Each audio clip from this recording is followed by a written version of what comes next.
안녕하십니까. 매일 눈으로 세상의 흐름 읽어드리는 와이타임스 정세 분석의 추부길입니다. 중국이 급격한 인구 감소가 이루어지고 있다는 사실이 공식적으로 확인되면서 이 중국 사회가 충격에 빠졌습니다. 특히 이 저출산과 함께 중국 사회가 고령화되고 있기 때문에 이 문제가 이 중국의 미래를 암울하게 만들고 있어서 이에 대한 중국 정부의 대응이 주목되고 있습니다. 중국 국가통계국은 17일 작년 출생 인구가 1,062만 명, 사망 인구가 1,014만 명으로 각각 집계됐다. 이렇게 발표했습니다. 이로써 인구가 겨우 48만 명 증가하는데 그쳤다 하는 겁니다. 이 중국 국가통계국의 공식 발표로는 작년 말 기준 중국 인구는 14억 1,260만 명으로 파악됩니다. AFP 통신은 이 작년 중국의 출생률 0.752%는 중국 정부 영감의 출생률이 처음 적시된 1978년 이래 최저치인 동시에 1949년 신중국, 그러니까 중화인민공화국 창립 이후 최저치라고 보도를 했습니다. 또 인구 자연 증가율 0.034%는 작년 5월 중국이 10년 만에 한 번 실시하는 인구 총조사, 2020년 인구 총조사라고 그러죠. 여기서 발표한 연평균 증가율 0.53%를 크게 밑도는 수준입니다. 일본의 니혼게제 신문도 0.034%의 인구 자연 증가율이 중국의 대기근을 촉발했던 대약진 운동의 한창이던 1960년 이래 최저치라고 보도를 했습니다. 자, 그렇다면 중국의 인구는 왜 이렇게 감소하고 있을까요? 뉴욕타임스는 미국 시간 오늘 17일 이런 보도를 했습니다. 중국 여성들은 사회적 경제적 지위가 올라가는 것과 맞물려서 결혼과 출산을 미루기 시작했고 아예 자녀를 원하지 않는 여성도 많다라고 보도를 했습니다. 문제는 이런 저출산 분위기가 경제 성장의 발목을 잡을 뿐만 아니라 시진핑 주석의 역량을 시험할 정치 문제가 될 수 있다 하는 이야기입니다. 뉴욕타임즈는 그러면서 세계 최대 인구 대국이 저출생 그리고 고령화 위기에 빠지는 것은 당장 노동 인력 감소, 세수 부족 등으로 이 경제 성장의 직격탄이 된다라고 진단했습니다. 뉴욕타임스는 이어서 중국 정부는 그동안 이 저출생 문제를 타개할 방편을 몰색해 왔지만 지난해 출생 쇼크를 끝내 피하기 어려웠다 그러면서 실제로 중국은 1978년 강력한 한자녀 정책을 도입했다가 2016년 뒤늦게 두 자녀 정책으로 전환을 했고 작년 5월에는 공산당 중앙위원회 정치국회의에서 3자녀, 3자녀 정책을 꺼내들었다라고 했습니다. 그럼에도 이 수십 년간 이어진 한 자녀 정책 때문에 이 꺾였던 출생률 곡선은 이제 가임기 여성 인구 감소로 나타나는 것이다. 이렇게 뉴욕타임즈는 지적을 했습니다. 이런 인구 절벽에 직면한 중국 정부 당국은 획기적인 대책을 검토하면서 이 방법 저 방법을 써보지만 오히려 역효과를 내면서 적잖이 당황하고 있다 하는 이야기입니다. 그 대표적인 케이스가 지난해 시진핑 주석이 공동부유를 언급하면서 이 저출산 대책으로 학업 부담 그리고 사교육 부담을 동시에 줄이자, 이게 이른바 쌍감 정책인데요. 이걸 내놨는데 이게 다시 말씀드리면 사교육 걱정 때문에 아이를 낳지 않는다고 판단해 가지고 아예 사교육을 없애버리면 된다, 이제 그렇게 생각한 거죠. 그런데 이건 완전히 헛다리를 짚은 정책이었습니다. 우선 중국의 저출산 수치를 분석해 보면 대도시일수록 출산율이 낮습니다. 이건 도시화의 필연적인 요소죠. 문제는 이렇게 잘못된 정책이 오히려 자녀를 둔 중국인들의 반발만 사면서 이 저출산 대책을 더욱 꼬이게 만들었다는 점입니다. 중국에서는 여전히 성공한 인생을 누리려면 교육을 잘 받아야 된다, 이런 생각이 만연하고 있고요. 그래서 자녀 교육에 모든 걸 다 쏟아붓습니다. 그런데 중국 정부 당국이 이 사교육 금지 조치를 하니까 오히려 부유층은 여전히 더 많은 비용을 부담하고서라도 사교육을 실시하는 데 반해 중산층들은 값싼 사교육 기회가 정부 반칙 때문에 사라져 버렸기 때문에 그나마 사교육을 할 기회조차 갖지 못하게 된 거죠. 그래서 여기에 대한 불만들이 터져나오고 있는 겁니다. 자, 인구 감소 문제가 얼마나 심각한지 알 수 있는 하나의 예가 있는데요.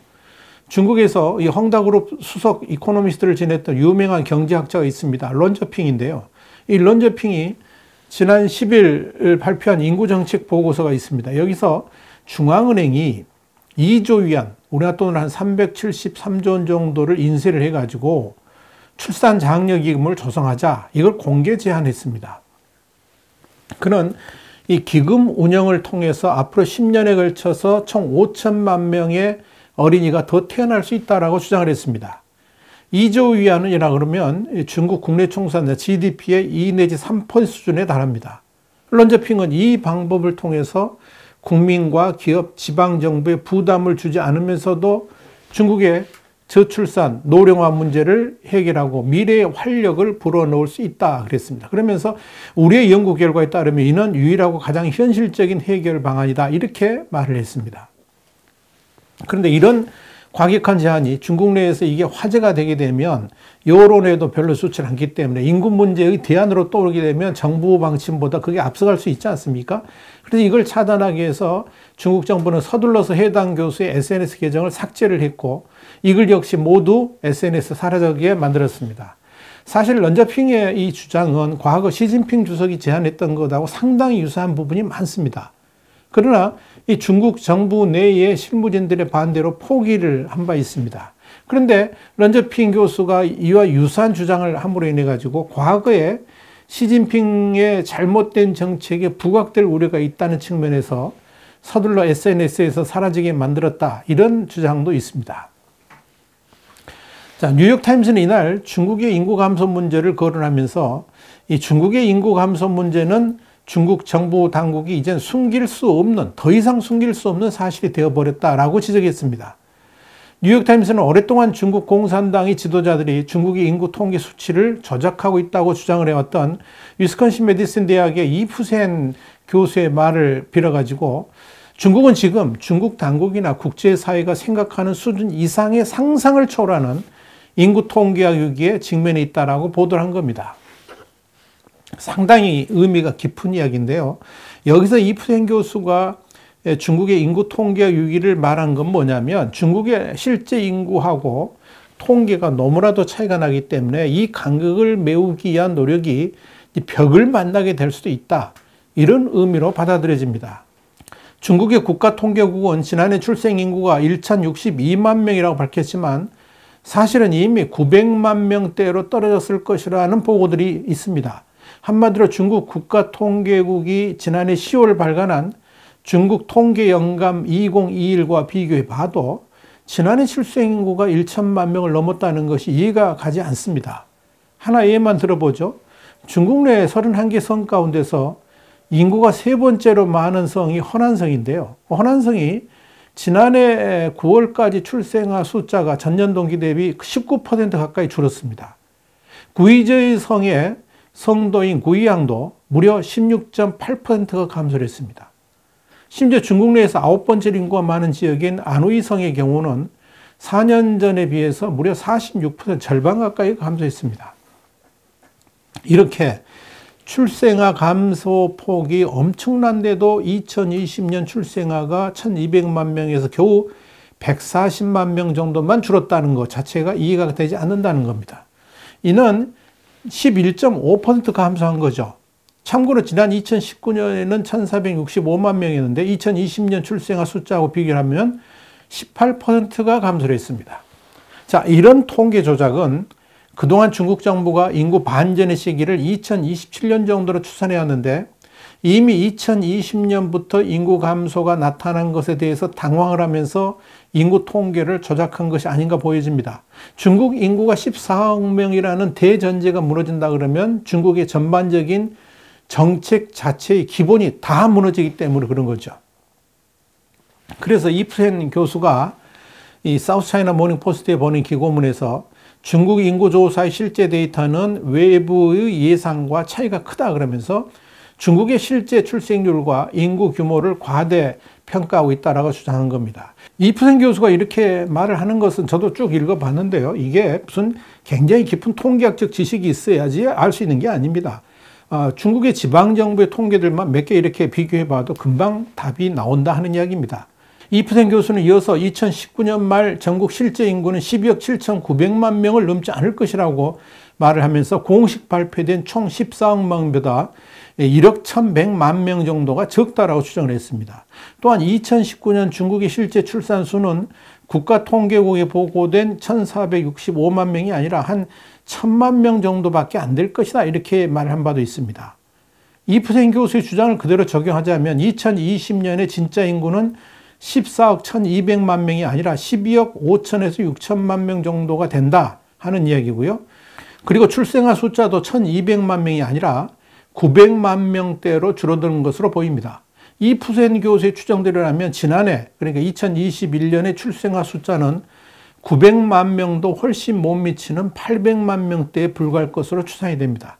자, 이런 관점에서 사우스차이나 모닝포스트도 지난해 11월 23일자 분석 기사에서 중국의 인구 통계에 대해서 이젠 솔직해져야 된다라고 말한 겁니다. 그러면서 이 중국의 인구 감소는 앞으로 수십 년 동안 중국의 경제 전망에 심각한 문제로 다가오게 될 것이라고 전망한 겁니다.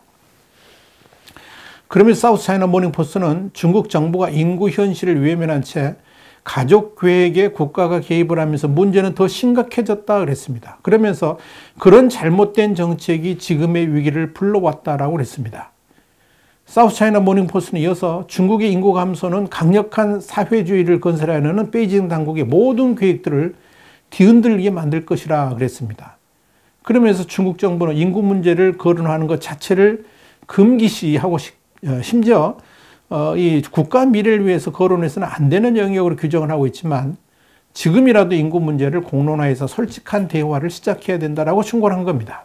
사우스차이나 모닝포스트는 이어서 중국의 인구 감소는 강력한 사회주의를 건설하는 베이징 당국의 모든 계획들을 뒤흔들게 만들 것이라 그러면서 중국 정부는 인구 문제를 거론하는 것 자체를 금기시하고 심지어 국가 미래를 위해서 거론해서는 안 되는 영역으로 규정을 하고 있지만 지금이라도 인구 문제를 공론화해서 솔직한 대화를 시작해야 된다라고 충고를 했던 겁니다.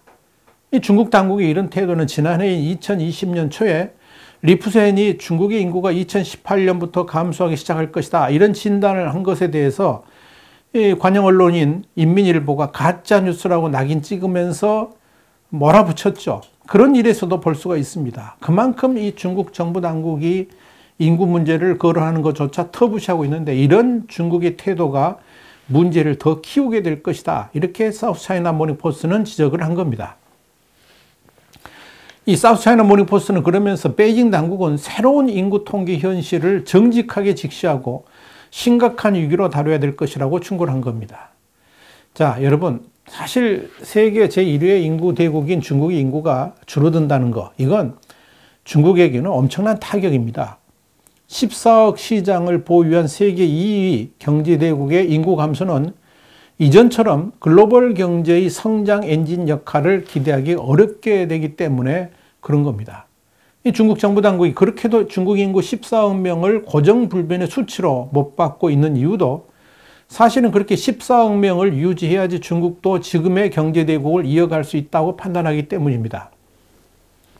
중국의 성장은 한마디로 14억이라는 인구 때문에 가능했죠. 안정적인 노동력 공급에 따른 저임금 체제가 유지되면서 비약적인 경제 성장을 뒷받침했던 겁니다. 이렇게 지천에 널려있는 노동력의 덕을 톡톡히 보면서 경제가 성장하는 것을 경제학에서는 인구 보너스라, 이렇게 말을 합니다. 다시 말해서 인구 보너스라는 건 노동 가능 인구가 증가하면서 1인당 피부양자를 부양해야 될 부양 부담이 줄어듦에 따라서 저축률 또는 투자율이 늘어나서 고도의 경제 성장을 구가할 수 있다, 이런 의미입니다. 중국은 그동안 노동 가능 인구, 그러니까 15에서 64세의 증가를 경제 성장의 미천으로 삼아왔죠. 이를 통해서 세계 최저임금의 일자리를 만들면서 세계의 공장 역할을 할 수 있었습니다.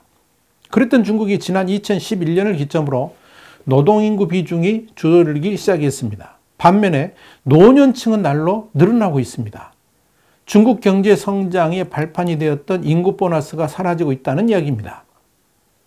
이건 중국에 있어서 저임금 시대는 끝났다는 것이고 당연히 세계의 공장으로서 역할을 할 수 있는 기한도 거의 끝나가고 있다는 것을 보여주는 겁니다.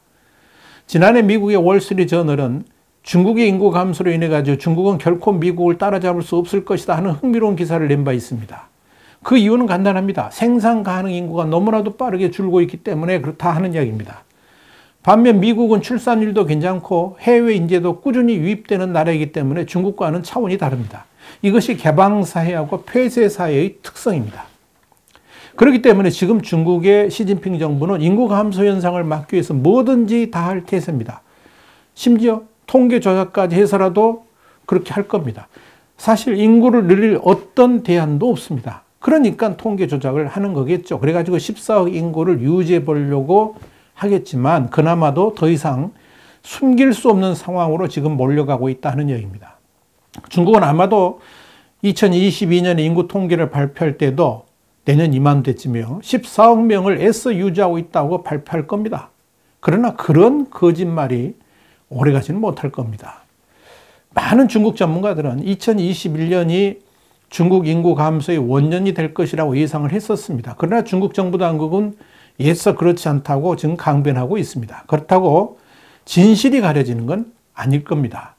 인구 감소로 인한 영향은 이미 중국 경제 성장률로도 나타나고 있기 때문에 그렇습니다. 와이타임스 정세 분석이었습니다. 다음 시간에 다시 뵙겠습니다. 감사합니다.